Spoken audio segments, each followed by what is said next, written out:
Ito po ang aking gourmet tuyo, low budget version. Paano po namin ito ginawa? Tara, ipakita namin sa inyo. Magandang araw po sa inyong lahat. Ipakita ko po sa inyo yung paraan ko ng paggawa ng gourmet tuyo pero low budget. Low budget po kasi tulad po nito, itong isda ko na gagamitin, ito po yung tamban na nabibili sa market na mas mura kumpara dun sa isang klaseng tamban na may kaliskis po and medyo mas manipis po yun. Ito, mas makapal po. Nabili ko po ito ng 120 ang isang kilo. Mas mura po ito ng bahagya.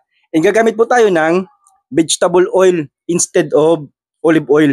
Kaya low budget lang po ito.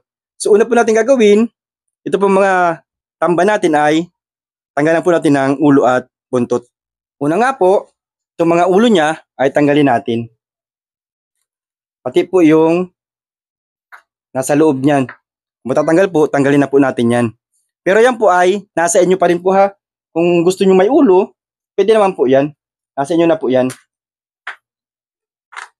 Kasi mamaya po, pagkaluto po nito, yan po ay hihiwain ko pa sa gitna at tatanggalin ko yung tinik sa loob. Yung mispong pinakalaman lang po ang kukunin ko. Nagpainit lang po ako ng mantika. Kapag mainit na po ang mantika, yung apoy po ay sinit ko sa medium fire lang po. Ayaw kasi natin yan ng sobrang lakas at masusunog po yung ating tuyo. Alalay lang po ang pagkaprito. Deep fry po ang ginawa ko para hindi na kailangan baligtarin. Ganitong pagkaprito lang po ang kailangan natin. Hindi po yan kailangan ng tostang-tosta or sunog. Tsaka po pala, yung pong ginamit kong mantika ay normal na cooking oil lang po siya. Hindi pa ako gumagamit dito ng vegetable oil. Ito na po yung mga tuyo na naprito ko. Next step po natin ay tatanggalin po natin yung tinik sa gitna. Tsaka po itong mga tinik-tinik na yan. Tanggalin po natin yan.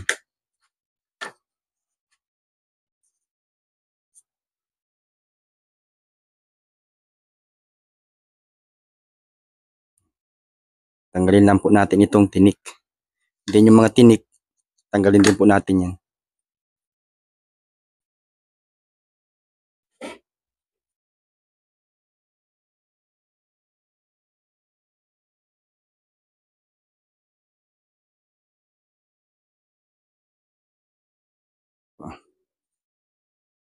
Ganito lang po.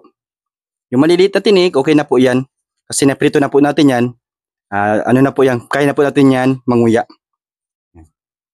Ito na po yung mga tuyo na naprito namin at naalisan ng tinik sa gitna. Arrange lang po natin yan dito sa ating garapon na paglalagyan. Ito pong garapon ay na-sanitize po namin yan. Malinis po yan. Dagdag po yan sa pagpatagal ng shelf life po ng ating gourmet. Para naman po sa ating oil o yung syrup po natin na ilalagay dito, gagamit po tayo ng 750 ml po ng vegetable oil. Kapag mainit na po yung ating vegetable oil, ito pong bawang ay ilalagay na natin. 2 buong bawang po yung ginamit ko.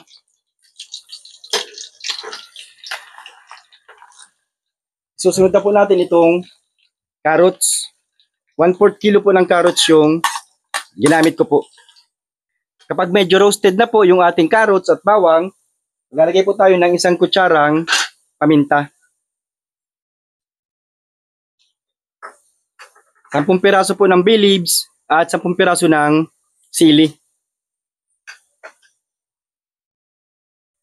Pagkalipas lang po ng 3 minuto, pagkalagay ko ng sili at laurel, maglalagay po tayo ng paprika.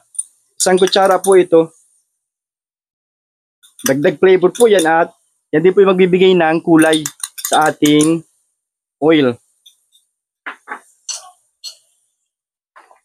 At next po, maglalagay tayo ng 3 kutsarang asukal.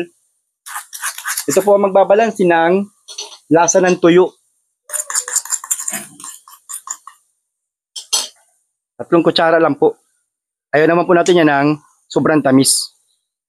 Kapag tulo na po yung asukal, maglalagay po tayo ng 3 kutsara ng suka. Pagkalagay po ng suka, huwag nyo muna pong haluin. Hayaan nyo lang po siyang kumulo ng mga nasa 2 minuto para matanggal po yung pagka-acidic ng suka. And then yun din po yung magiging natural preservatives natin.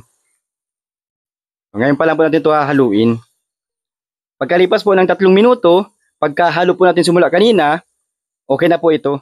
Yan po ay medyo palamigin natin ng konting minuto.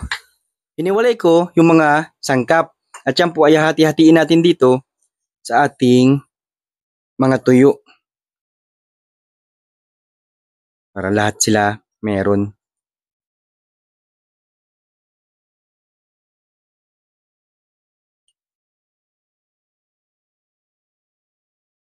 Ito pong oil natin ay hindi po yan natin totally pinalamig. Medyo mainit pa po yan. Kasi gusto po natin yan, ma-infuse yung flavor dito sa ating garapon. Makakatulong po kasi yun para ma-mix yung mga flavor sa loob.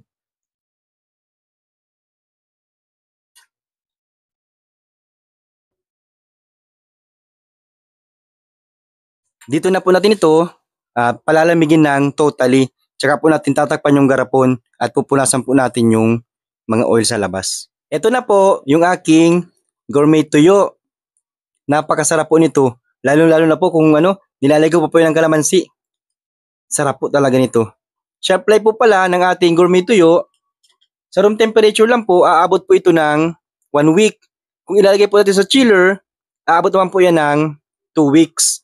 So kung ilalagay po sa chiller, pag kakainin na po ninyo, initin nyo lang po ulit sa kawali, lutuin nyo lang po ulit. So yun lang po. Please follow, like, and share. Bye-bye. See you on our next vlog. Bye!